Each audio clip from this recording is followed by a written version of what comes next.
बास झालं. बास झालं मनातल्या मनात रडणं आणि जगासमोर मी खुश आहे म्हणून खोटेपणाने मिरवणं. प्रचंड त्रास होतोय तुला. बाहेर पडायचंय ना यातून.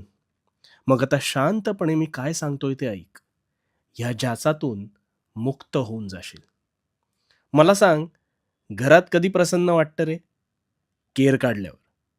कारण केर काढल्यावर घरात लक्ष्मी वास करते अशी एक धारणा आहे. पण मग हाच कचरा जर तू साठवत नेलास, तर घरात दुर्गंधी पसरेल आणि मग काही दिवसात ह्याच दुर्गंधीने घरात रोगराई पसरू शकते. मग नको असलेला विचारांचा कचरा, तो मात्र तू नेहमी कळत-नकळत साठवत नेतोस.